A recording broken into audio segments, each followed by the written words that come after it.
Again with our study of economics. In our last lesson, we looked at the background to economics, and I think you've been able to read through and you know what you are supposed to study in the subject of economics. It doesn't mean that once the lesson is over, that is the end. You need to be reading through all that time to be updated of any changes. So as of now, we are starting with the very first topic on our syllabus, which is the introduction of economics. And this introduction, we need to know what economics is all about. We see that economics deals mainly with resources and how economic problems can be solved. We are rotating around so many problems, economically, socially, politically, but our concern is with the economic problems in the subject of economics. So when we talk of economics, we are trying to see how these economic problems like unemployment, like inflation, high prices, like goods not being enough in society, how can we handle them? How can we increase the availability of goods and services for human consumption? How can we have lower prices so that everybody can access the goods and services and enjoy a good welfare? How can we make our money be of value? How can we gain from international trade when we're exchanging goods and services? So all those are the economic problems. We are not interested about fighting, though politically there are some implications that affect our economic way of life, but we shall be bringing in those ones as a by the way, but our major concern is solving or handling the economic problems. Economics also observes the distribution of output of a country, and that output has to go to the individuals. Goods are there, but they are useless if they have not reached the person who requires them. So we shall be looking at exactly how the available goods can reach the person or the mankind that requires to use them. So we are dealing with the introduction.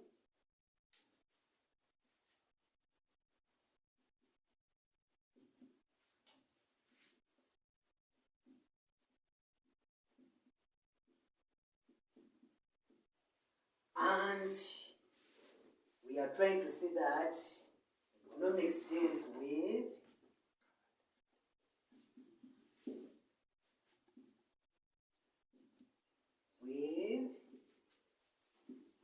economic problems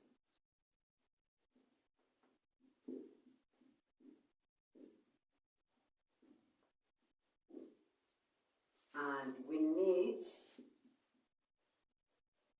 to reduce or eradicate, if possible, these problems.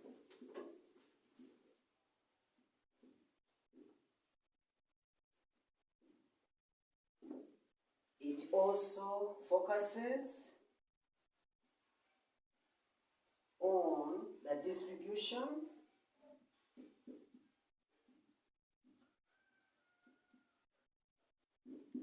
of output to benefit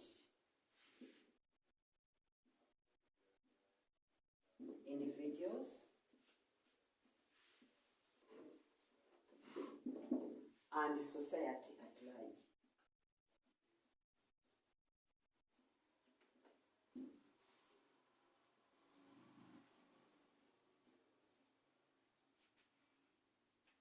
We also know that economics is a practice. that it is ongoing, not stationary,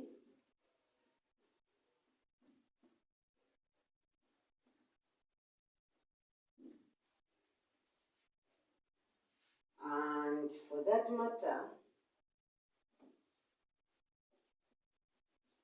it observes how goods and services benefit society.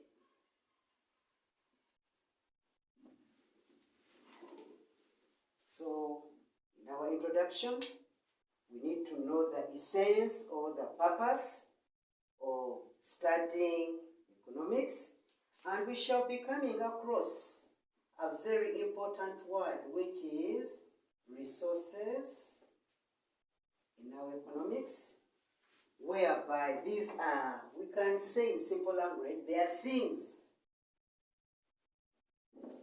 which are tangible,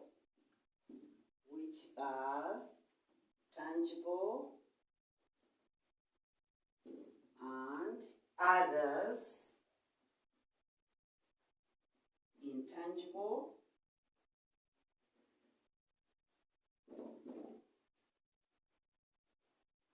including human labor,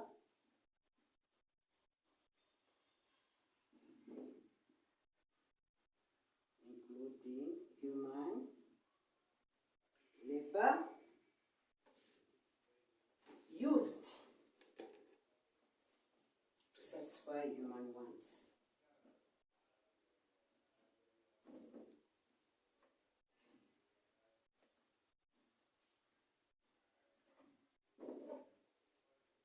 So in our introduction, this is mainly what we are going to be engaged in, trying to discover how goods and services can benefit society, can benefit the final consumer, and we shall be looking at resources, which resources are tangible. By tangible, we mean those which we can touch, for example, bread, for example, money, whereas we also have intangible resources, for example, time. We need time in order to produce, but nobody can touch time and that kind of thing. So those resources, including the human labor, because none of these can work on its own.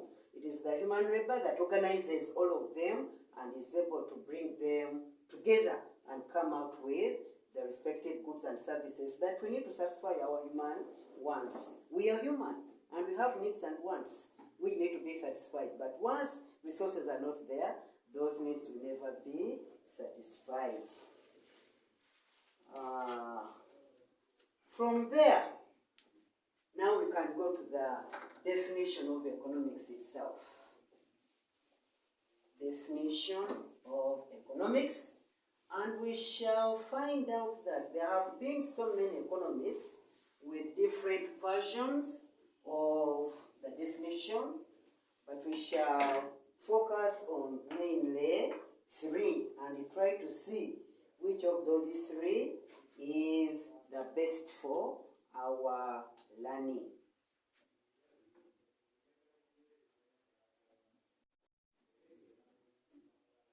Definition of economics.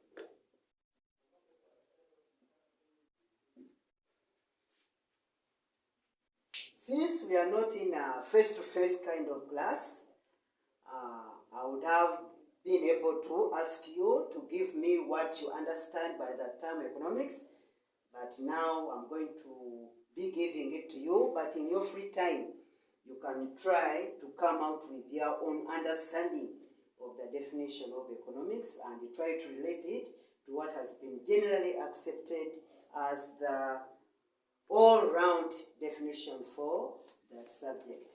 We have classical economists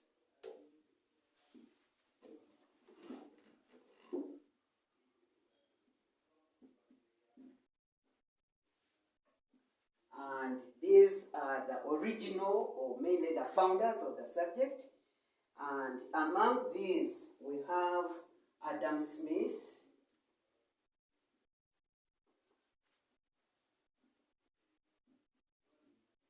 we have Alfred Marshall,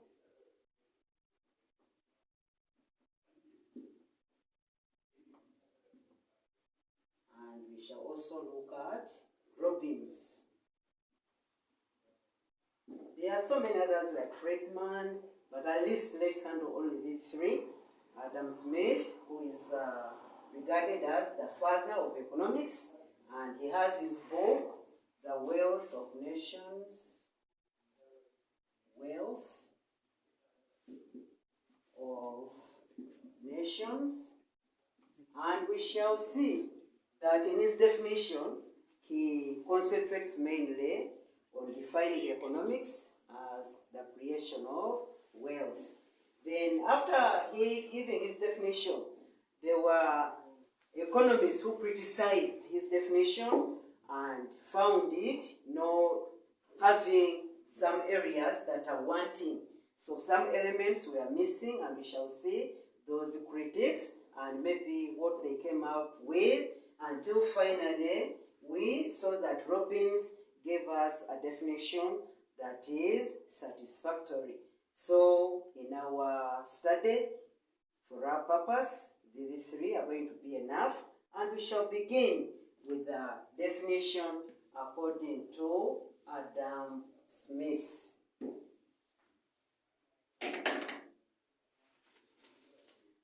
So Adam Smith provided the first definition, and this was way back in the 18th century, where he said that economics is a science. Economics is a science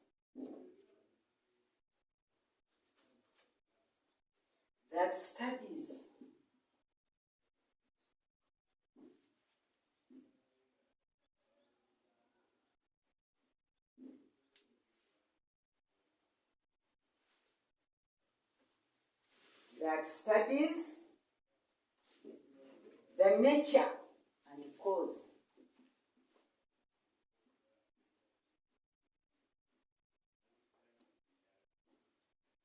and cause of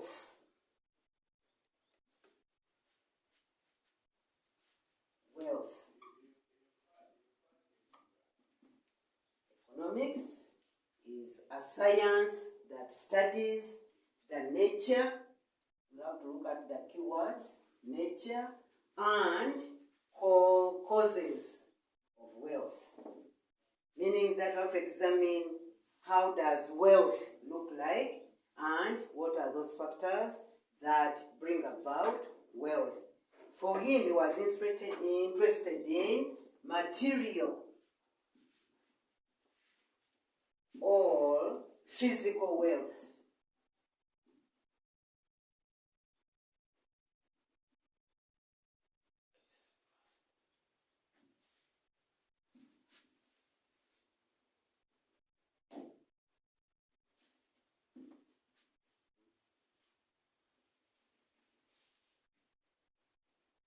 Material or physical wealth, which can be measured.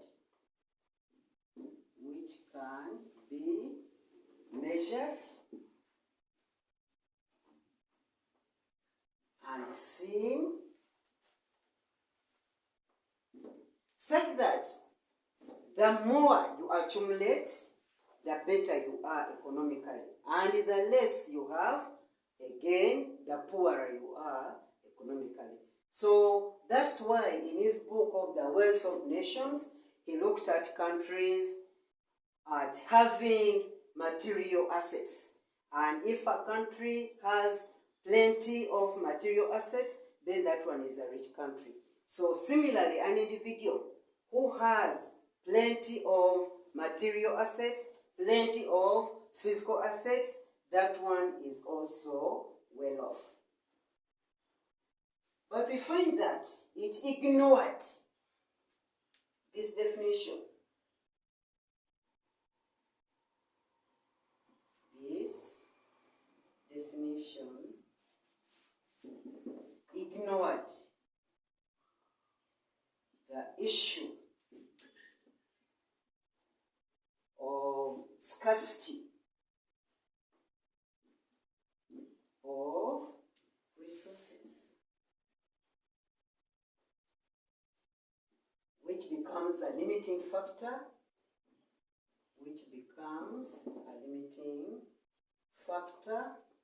in the creation of wealth.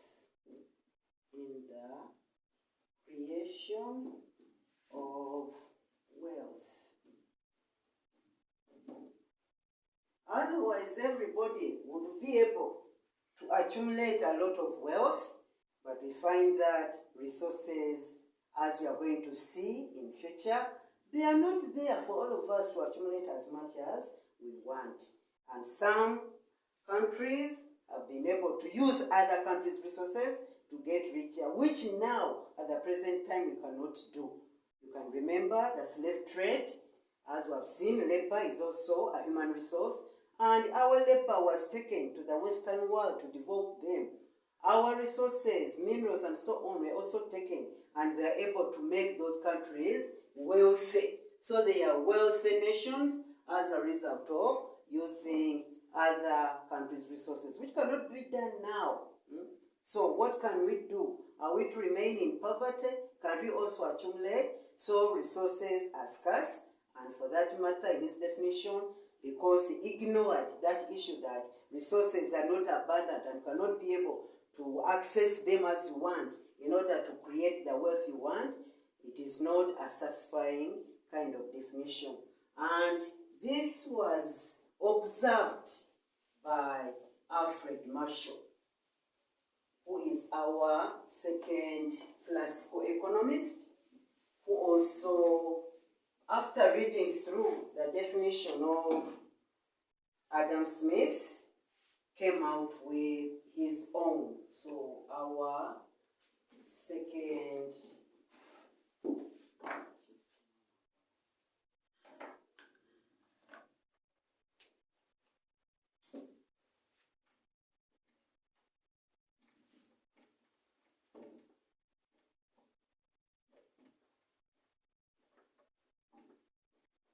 Alfred Marshall, who was the first critic who criticized the definition of Adam Smith, and he said that man is not interested in only getting rich.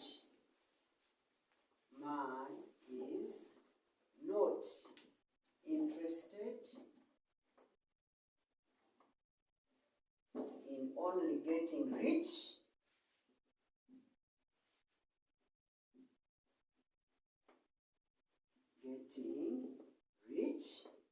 but also wants happiness, wants total happiness, which is obtained through welfare.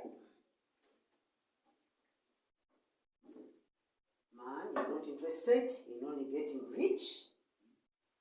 So we want to get rich, but it's not the only aim. You may be rich but not happy. We need to have both of them. Accumulate wealth according to Adam Smith.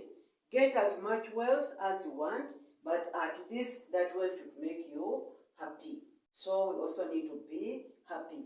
So according to Marshall, happiness is very important if you have that wealth. So he added on that unless we are able to create wealth and also improve people's welfare, that's how we can have good economics, or economics being defined in the best way possible.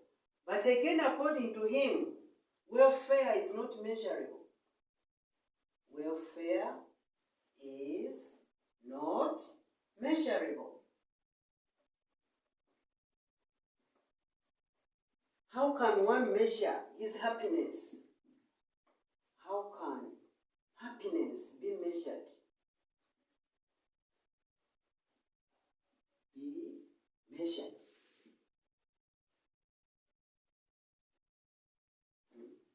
Plenty of happiness, moderate happiness, a little bit of happiness. So, which happiness are you talking about in that kind of welfare? Or which amount of goods and services can make you get that kind of happiness which you desire? So again, this one, it also ignored the scarcity of resources, and it brought about that happiness which cannot be measured, and for that matter, we cannot generally take it as an all-embracing definition for our subject of economics.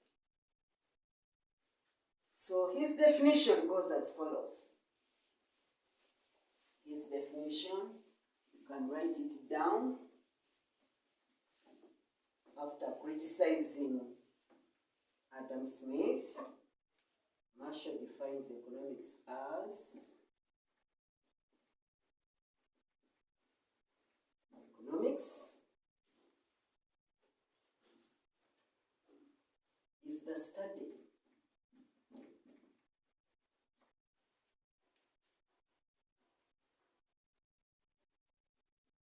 of mankind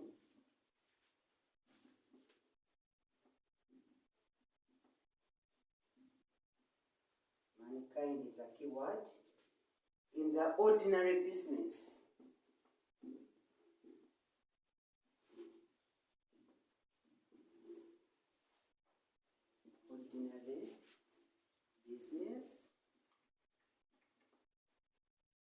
study of mankind in the ordinary business of life. Emphasizes individual,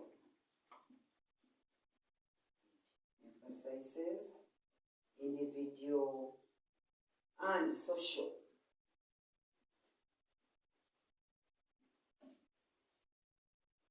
Action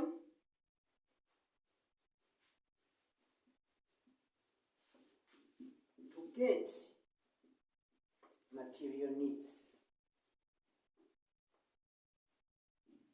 Get material needs or wants. So it is not so much different from that of Adam Smith. Both of them are materialistic, except that you have to look at the enjoyment or the kind of satisfaction one gets out of it. Are you happy? You are doing this and that. You are getting resources. You are producing goods and services. But what is making you happy? Is it the quantity or is it the quality? So again, that one had some loopholes, and we find that it does not mention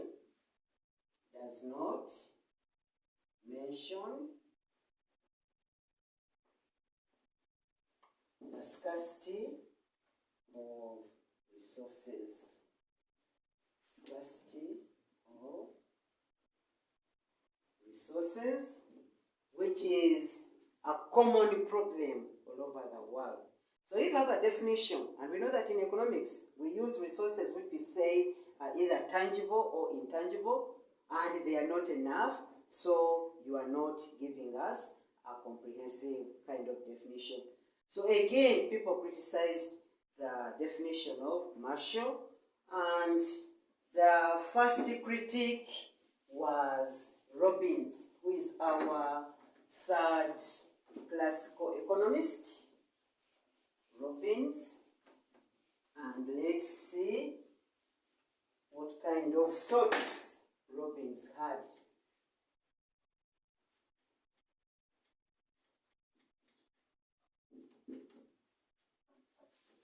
According to Robbins, Economics is a science.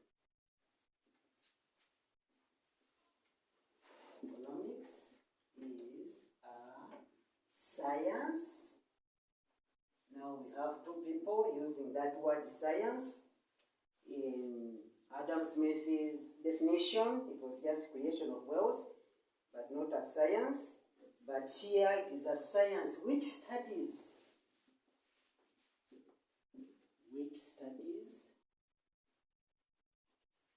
human behavior. Human behavior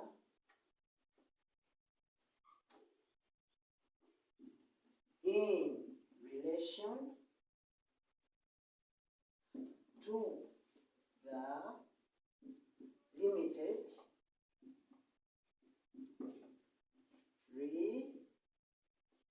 resources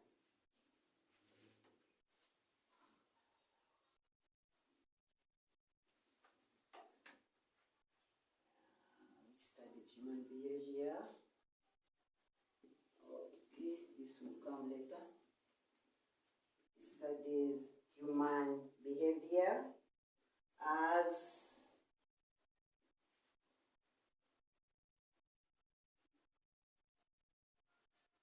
a relationship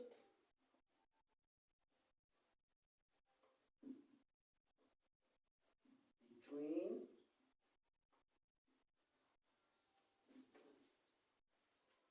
ends and scarce means which have alternative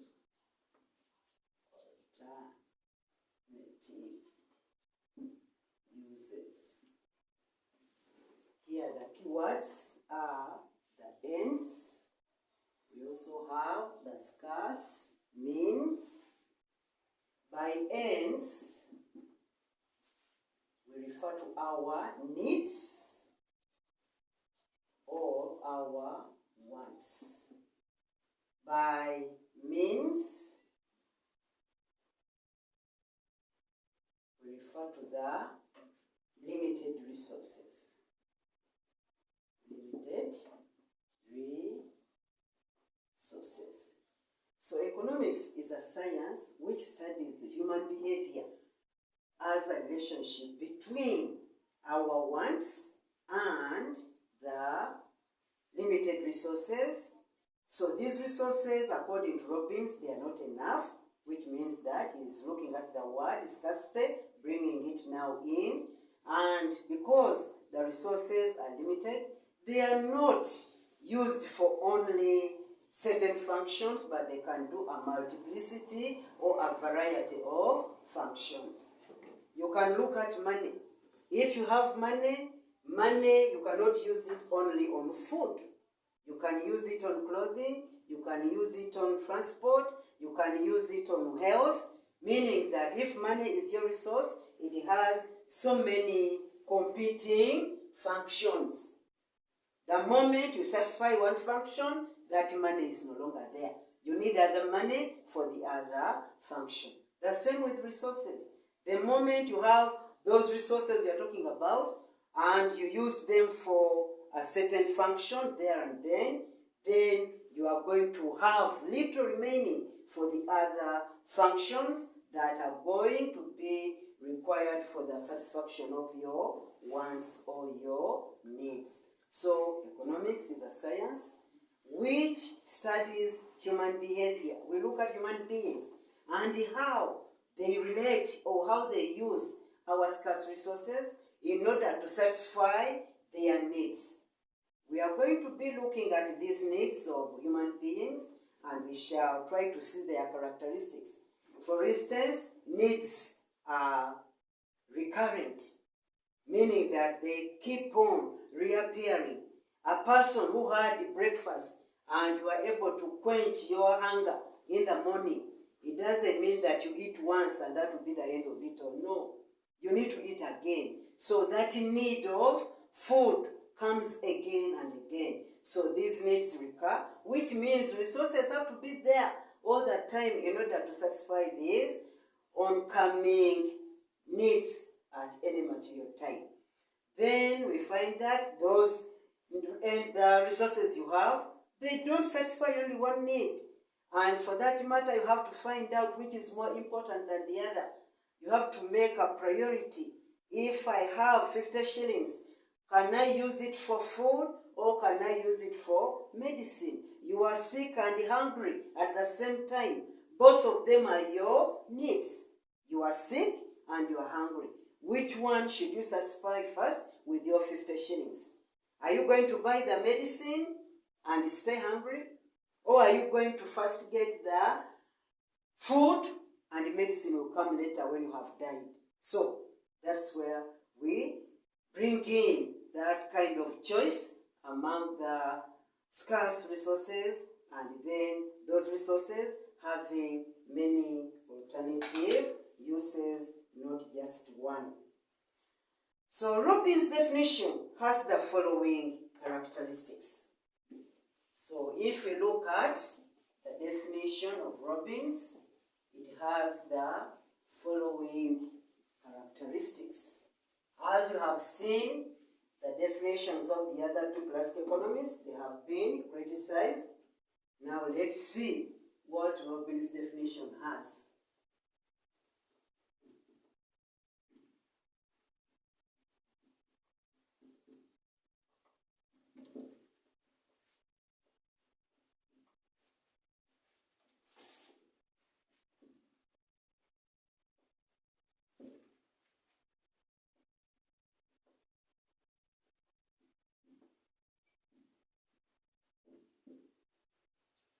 Has the following characteristics. 1.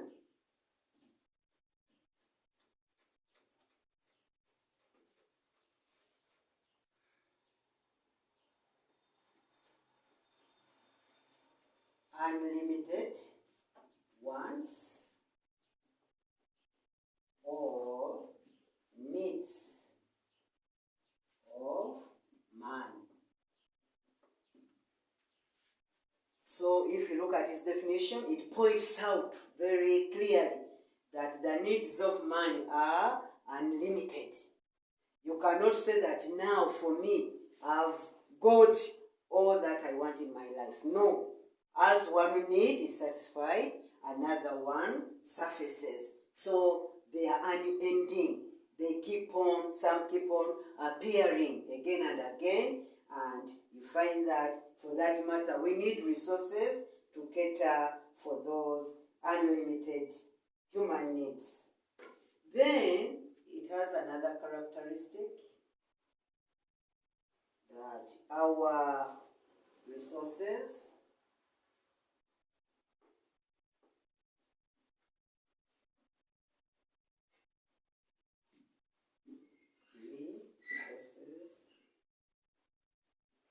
are limited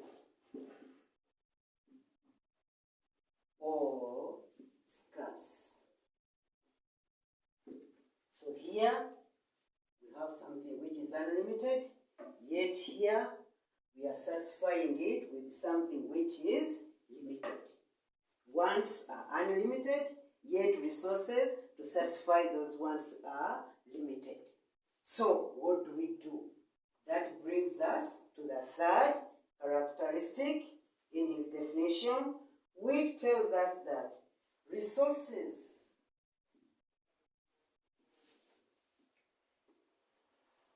have alternative uses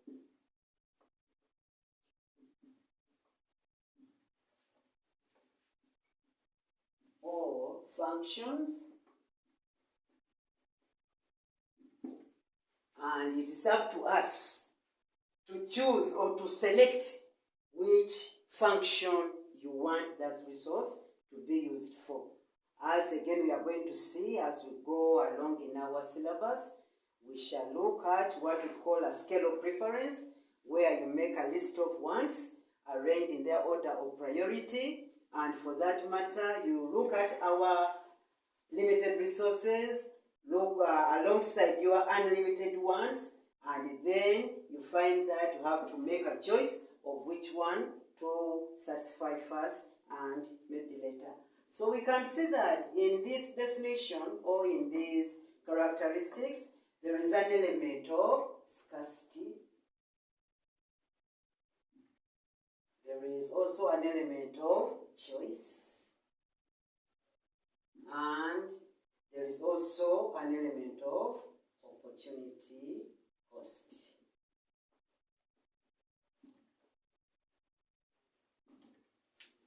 Resources are limited, therefore, scarcity of resources. Our needs are so many, we cannot satisfy all of them at a go. That's why we need to make a choice. And limited wants requires us to choose what is most important, and you satisfy the others later. So in our economic way of life, the issue of choice is very important.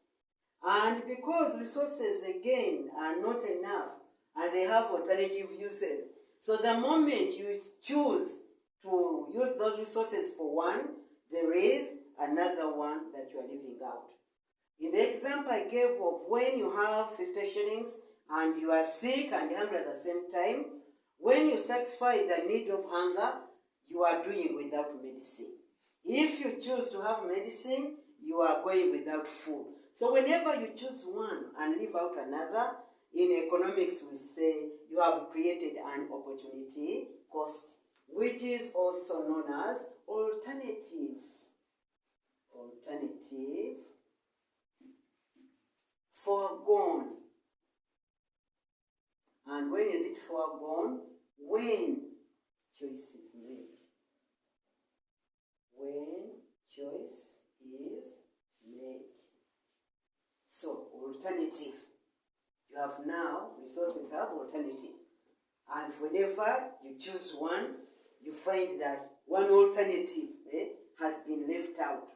And in economics, we look at it as a cost. A cost is something which brings you suffering. Whenever we talk of a cost in economics, it is some kind of suffering. You are sick, you have bought medicine, but you have not been eaten, you have not been able to eat. And because you have not eaten, you feel you are not happy. You are not feeling good. There is something that is paining you, suffering or pain, that you feel that had I had enough money, I would have eaten and I would also have had medicine. But the money is not enough. So now, if I get the medicine, I'm not eating. If I eat, then there will be no medicine. So because I'm choosing one and not the other, I incur some suffering, I incur some pain. So we call that pain, we call that suffering, which is created as a result of choosing one alternative and leaving out the other opportunity cost. So in the definition of Robbins, we can see that he's able to bring out, as we are going to see later on, these major principles of economics. These are the governing concepts in economics, which are scarcity of resources, then our unlimited ones, which makes us to make a choice, and then whenever we make a choice, we have that opportunity cost. So we shall be relating these three, and we find that resources are scarce and they are limited in relation to our unlimited ones, which necessitates us to make a choice out of our wants, and whenever we choose one want and leave another, we create an opportunity cost. So for that matter, Robbins' definition was regarded as the best, as the one which is satisfactory to define economics as a subject, because it embraces the three basic principles of economics, which are scarcity, choice, and opportunity cost. You shall be able to enrich your understanding of this definition through further reading and the other kind of content we shall be giving you as notes. In summary, Robin's definition of economics aims at allocating scarce resources in such a way that maximum human satisfaction may be obtained. Our scarce resources need to be allocated in the best way possible or maximum way possible so that every individual in society is able to have maximum satisfaction and be happy. Therefore, Robin's definition is regarded as the best since it includes the basic principles of scarcity, choice, and opportunity cost. So, putting that aside, we also need to know why do we study economics? Why do we study economics?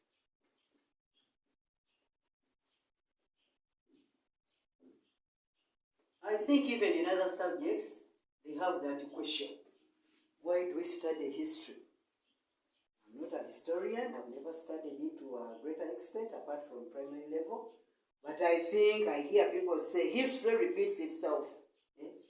The moment you don't study history and something occurs, at least some people may refer to something in the olden days that, no, that is not new. We have had it. It's just coming again. So be prepared because this has already happened. And if it happens because you know how it came about, now you can either prevent or control its occurrence.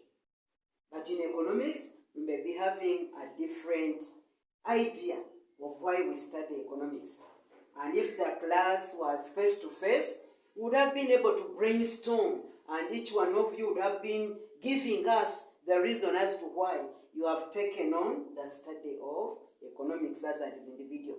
Each of you has a reason why you are studying economics. But since we are not face-to-face, we are going to be giving you the reasons, mainly those important ones, as to why we study economics. One, to know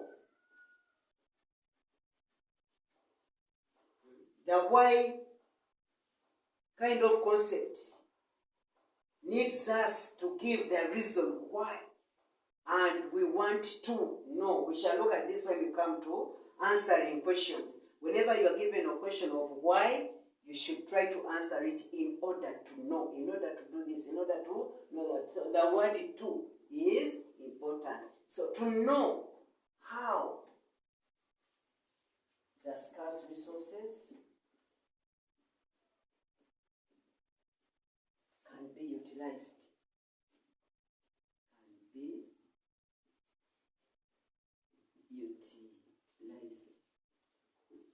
Other people study economics to get employment. In the background to this subject, you are given the different combinations and how those combinations which have economics in them lead you to different jobs. So some people study economics for purposes of getting employment that are related to that subject which they have been able to study. Others to pass exams. Others find that economics is easy to pass. And if you take economics, it is going to contribute to your getting of a good grade. So you study economics to pass exams, and the moment you pass, then you can use that grade for any other purpose, not likely to continue with it. Others to compare economies. Compare economies and learn from them. And learn from others. that's why we are able to have economies categorized as developing, underdeveloped, and the most developed. So if we study economics, we can be able to know which countries are better off than others. Why is it that you are better off than me? Then I can find out from you what made you better off than me. Can I also follow the same steps and also become better or get the kind of objectives and goals that I want? So we study economics to compare economies and learn from others and use what others have used in order to better ourselves. So that may be one of the reasons. Then to encourage learners, to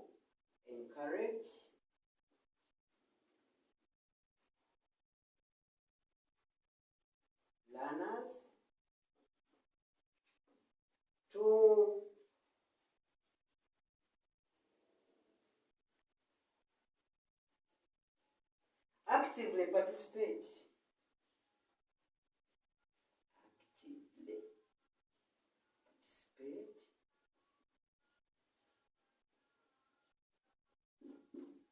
in the development and growth of their economies.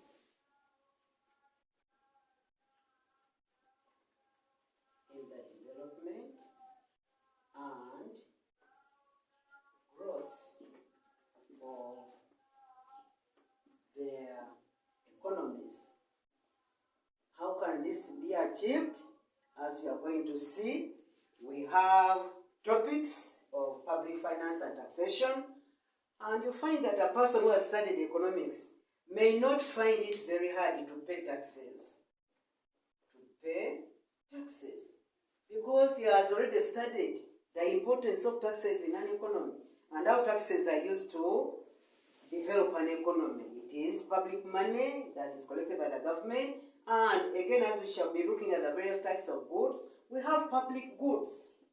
Public goods which are enjoyed, even services are there, public goods and services which are provided by the government, and the government may not be having a source of income that is there to give the goods free of charge like that, but you have to contribute something as an individual in order to have that public good that you have to enjoy without exclusion. So, in economics, we learn about taxes, why people should pay taxes, the justification of paying taxes, the role, positive and negative, of taxes, and the moment you have studied economics, you may not be that person who is going to refuse paying taxes because you already have that knowledge and information of the usefulness of paying taxes. They are the ones that contribute that pool of money which government uses to give us those public goods that can be enjoyed by each and everybody without being excluded. So these are some of the reasons as to why we study economics, to know how resources can be utilized. You have already seen that our resources are scarce and we should not be extravagant on them. Therefore, we have to make the best use of them. What for? In order to satisfy our unlimited needs. So if you just vandalize them, if you misuse them, then you find that we never have that kind of happiness as we saw in our definitions. To get employment, to pass exams, to compare economies and learn from others, then to have learners actively participate in the development and growth of their economies. And there are many others. As I said at the beginning, had it been a face-to-face kind of lesson, you would have contributed those reasons you have in yourselves that make you study this subject of economics. So that one is also done. But again, as I've been saying, this is not enough. You have to supplement it with more reading, and we shall, in our articles, give you the relevant textbooks for your reference that you are going to access and supplement whatever is being given in these lessons. Our introduction now brings us to the branches.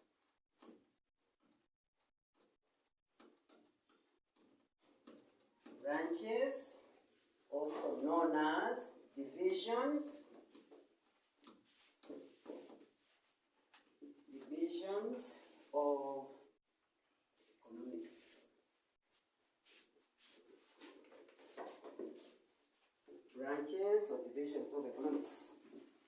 At least in our background, you are told that we have two papers, paper 1 and paper 2. Those are not the branches. Those are not the branches.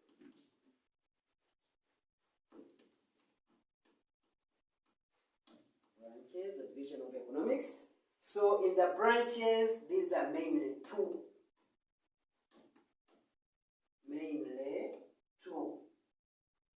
Either we look at it from the perspective of microeconomics, and if it is not microeconomics, then our second branch is the macroeconomics.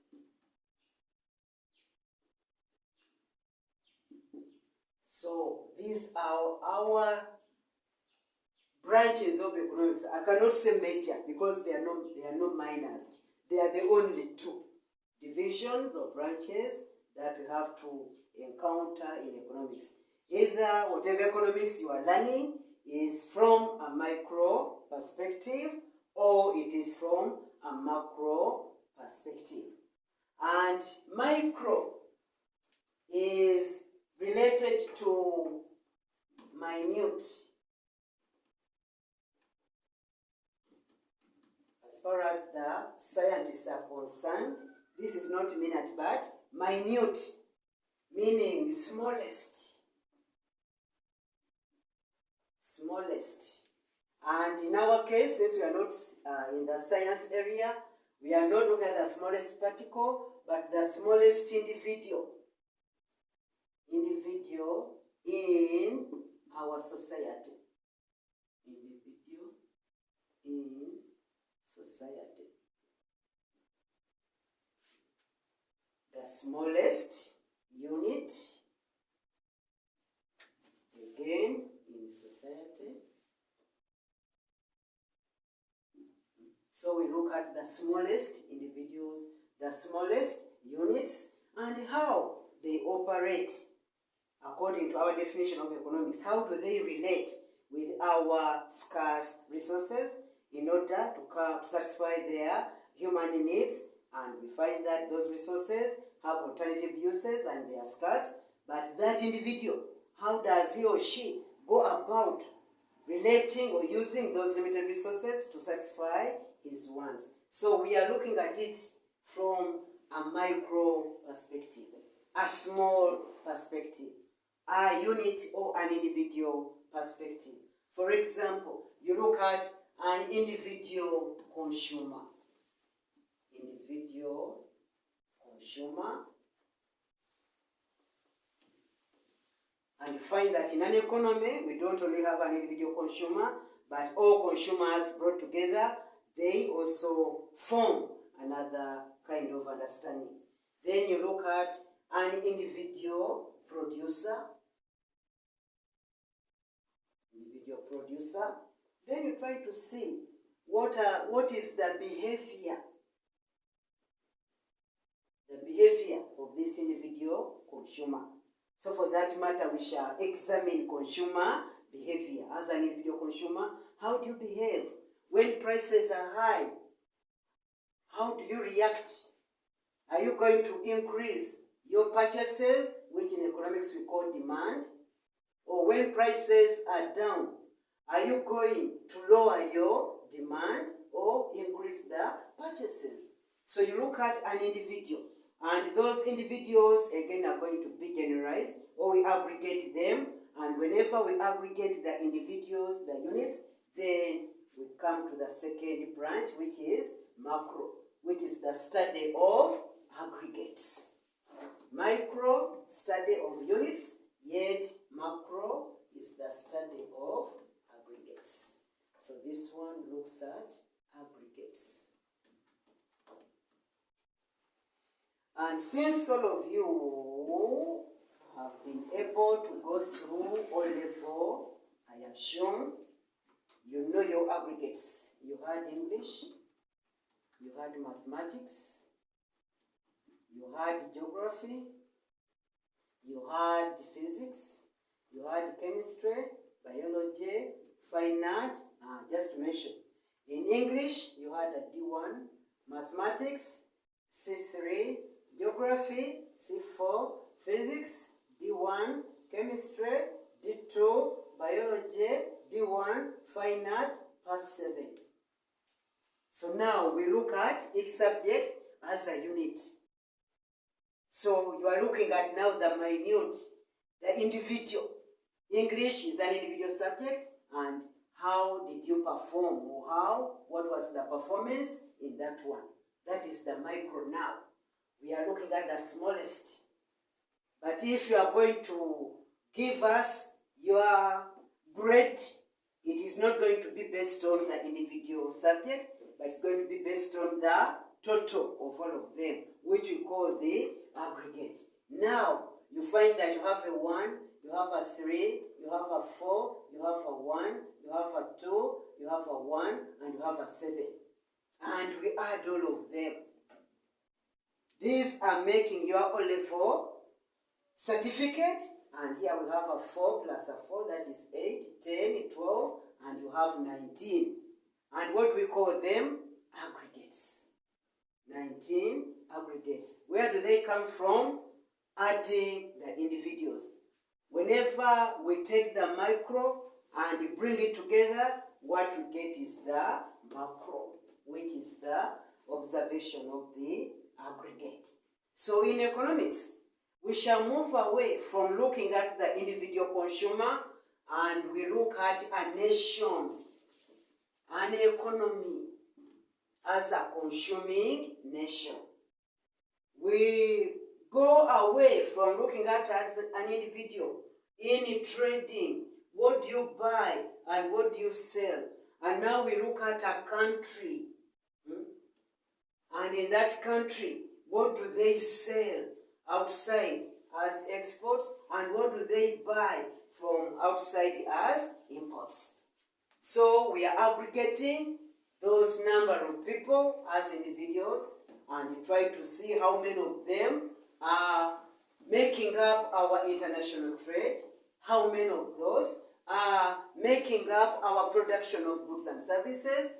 One person produces 10 kilograms of coffee, but does Uganda as a country also produce only 10 kilograms of coffee? No, there are many producers, so we add up their entire output, and then we are able to come up with the aggregate, and then say that Uganda is a major producer or exporter of coffee, because we have seen the quantity that comes from all the producers of coffee in that country. So those are the branches of economics: macro, micro, looking at the individual, and then looking at the aggregate. And in the micro,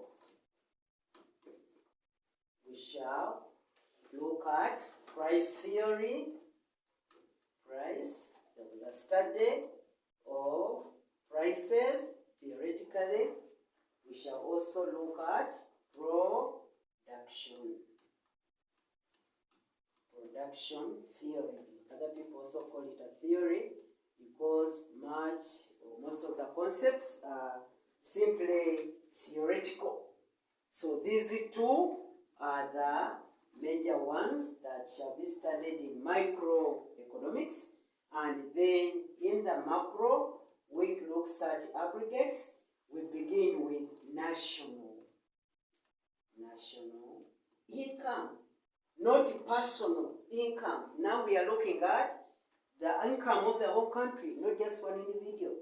Then we look at development, not development of just a household. No, but development of a country or an economy. Development of an economy. We look at inflation, no longer looking at prices and how they are determined in price theory, but then prices and their effect on the welfare of the people. We look at money, not money you have accumulated as your wealth as a person, but money for a country and how that money can be of value or can lose value, or how you use it in the exchange of goods and services, not you as an individual, but in the money is for the nation, not for you. So that's how our branches are going to be examined. Micro has only two, price theory and production, yet the micro has the rest of the topics. But this is the background, this is the foundation. If you don't understand the individual, you may also fail to understand the aggregate. And that is why in our syllabus we emphasize the micro and take a lot of time in teaching it and studying it, preparing for the macro. Because we are taking out from the individual, we are taking out from the minute, we are taking out from the unit and building on the aggregate. Whatever is there is expanded in the macro perspective. Income of an individual, added together for the various individuals, you get the national income. You look at the various ways national income is obtained by looking at individual wages, individual profits, individual, as we shall see. So you find that these wages are earned by people individually, and then the profits are made from the business sector. And if you add all of that, then you can see that at the end of the year, our national income was amounting to shillings, let's say 250 billion.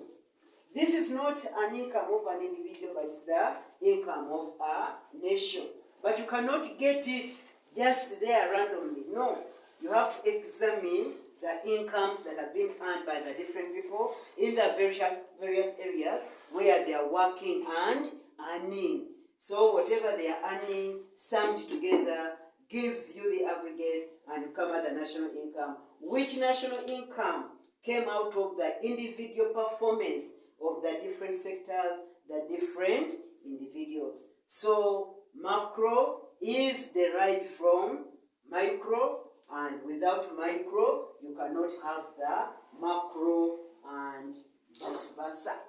One helps the other, or we borrow from one in order to come up with the other. So in our study, that one is very important.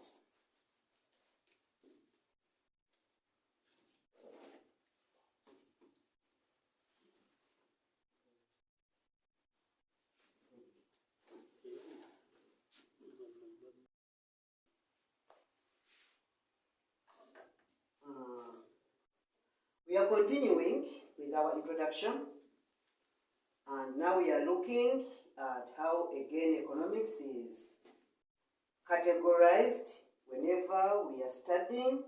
Some statements differ from others, or some concepts are not exactly the same. And this brings us to classifying our economics as either being positive or negative, and we can illustrate this using statements. Use of statements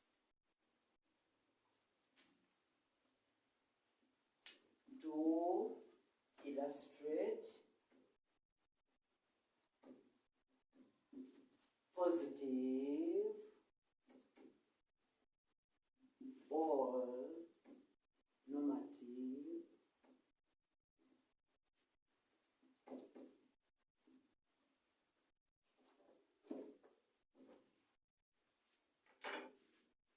economics.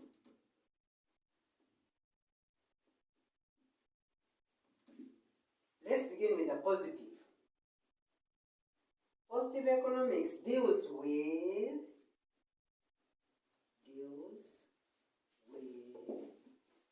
what is.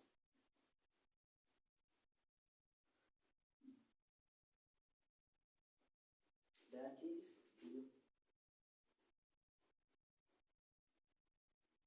the reality happening or as it appears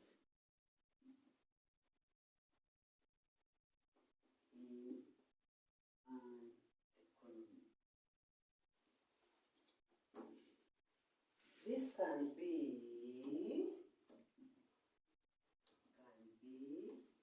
backed by the following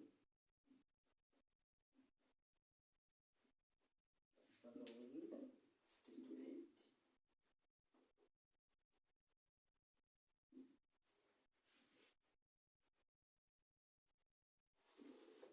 This can be backed by the following statement. Balance of payments. Balance of payments must balance.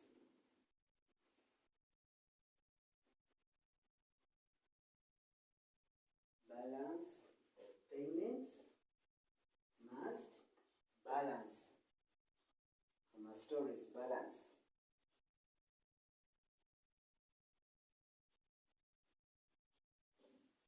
I also have another statement that businesses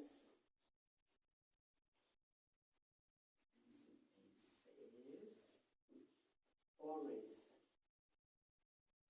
aim at making maximum profits.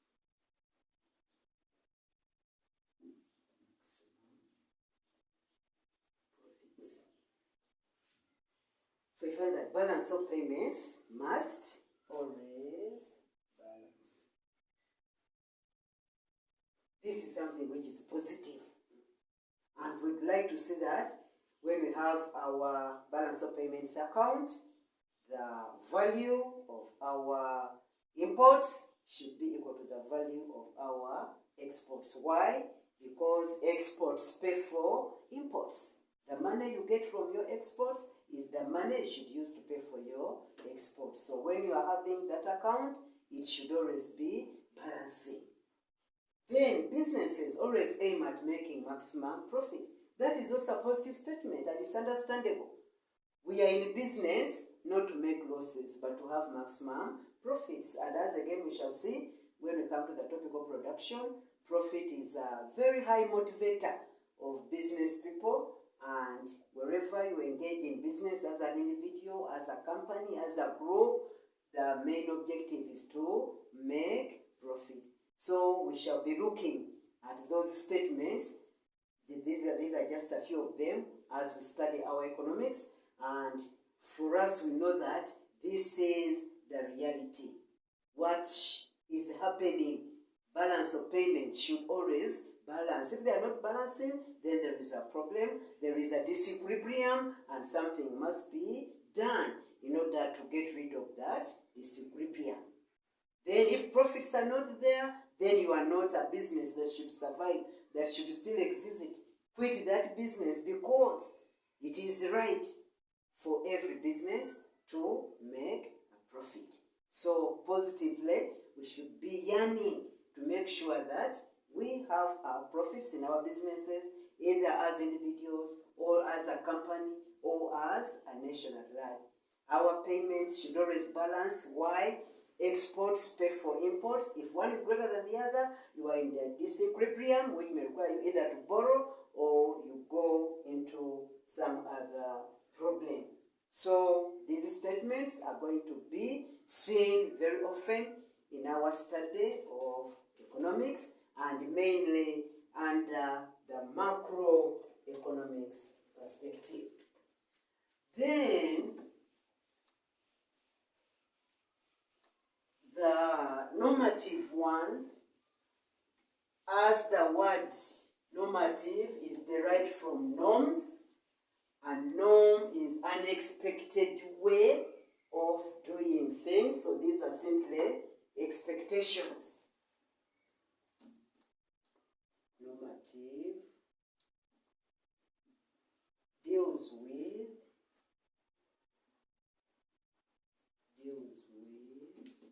what ought to be. What ought to be. In simpler language, the desired. Many of us have desires, but do we fulfill those desires? So even in economics, we have expectations. There are issues we want to achieve in our goals, but do we always get them? So in our study of economics, we shall be having those expectations, those desires expressed, and we find out, but can we actually get them? Things are supposed to be like this. This is the right order of operation in an economy. But is it what it is? Is it the reality? Can we try to make it be the reality? Because that is how it should be. So we find that normative statements tell us what we want to achieve. Not what we have achieved, but what we want. It is still looking at the expected, the desired, and the needed. And we find that the normative statements or normative economics looks at value judgments. Looks at value judgments. What is a value judgment?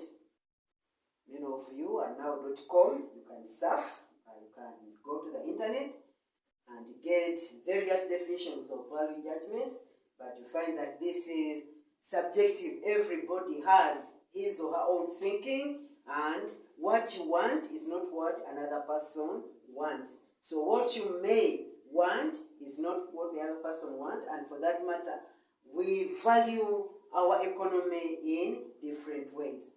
And that's what we say that what ought to be, meaning that everybody has a perspective or a conviction of what you want that economy to be, and you are free to give your view, to give your understanding. So that's what in simple terms we call a value judgment, each one having an individual understanding and a perception of the economy and what he desires out of it. Examples of such statements: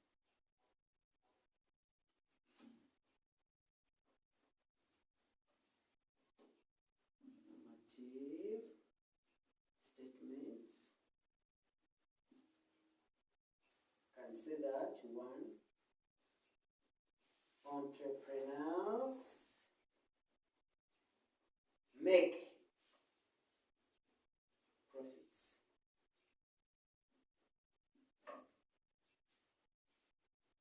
They do what? They make profits. Then it's up to you as a person to find out, is it true that actually all entrepreneurs make profits? But that is the statement. Entrepreneurs make profits. That is why they are there to do what? To make profits. And it is what it should be. If you are an entrepreneur, you should be making profits. But we find that things don't work as we want. They don't work as it ought to be. We want to make the profits, but you may make them or you may not be able to make those profits. We also have another statement that consumers will always buy, consumers will always buy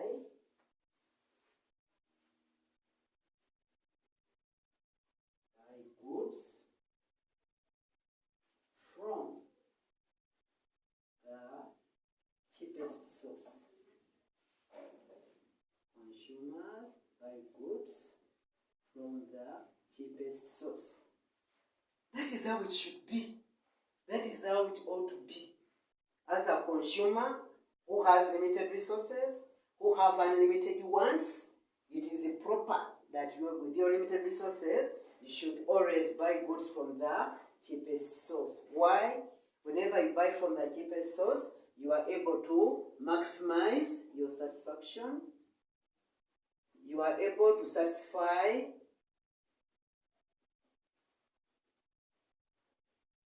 many needs or wants can be satisfied. To maximize satisfaction, meaning that this deals with the quantity. With your limited resources, you are able to get a big quantity. But here, when you buy from the cheapest sources, you are able to save some money, and you use that money to deal with the other wants. So that's what we want. That's how an economy ought to be. Consumers in any society should always buy from the cheapest source. But then we find that, do we always buy from the cheapest source? When do we know that now this is the cheapest source? We shall see again as we study in our economics that there is a high degree of consumer ignorance. There is a high degree of consumer ignorance. And for that matter, that one limits the buyers or the consumers from buying the cheapest source. We never know which is the cheapest source. And there are so many activities that come in the way to distort the market system. For example, advertising. Advertising may make us aware, but again, divert you from buying from the cheapest source. But at least, normatively, we should always be buying from the cheapest source, basing on the fact that in economics, resources are scarce, our wants are so many, they are unlimited, and we always have to make a choice. So you are choosing to buy from the cheapest source to maximize the use of your limited resources, and because you need to have maximum satisfaction out of it. So now and again, we shall be having those statements, and it should be proper for you to identify whether that statement is positive or it is normative. There is what is real and there is what should be. The reality is the positive, and the desired or what should be or what ought to be is our normative. Then again, before we go far away or before we go further, we need to understand the difference between needs and wants. This is now English. We have needs and we have wants. What is a need?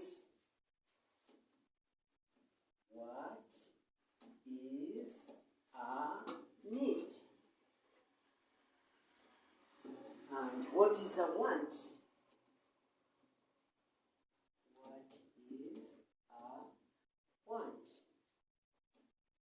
You may find that this is a wastage of time, but it helps us to build a firm background as we go ahead in our economics. We need to know our wants, basing on the scarcity of resources, basing on the unlimited needs, as we shall see. As I've already identified, needs are many, and the resources satisfy them are many. We shall see that needs or even wants are competitive. Once you satisfy one, another one arises and so on. So we need to have a distinction between these two. So needs are, just using simple language, things. If I was not teaching for international level, usually I put in my local language for people to understand better. But now, let me call them things, like that.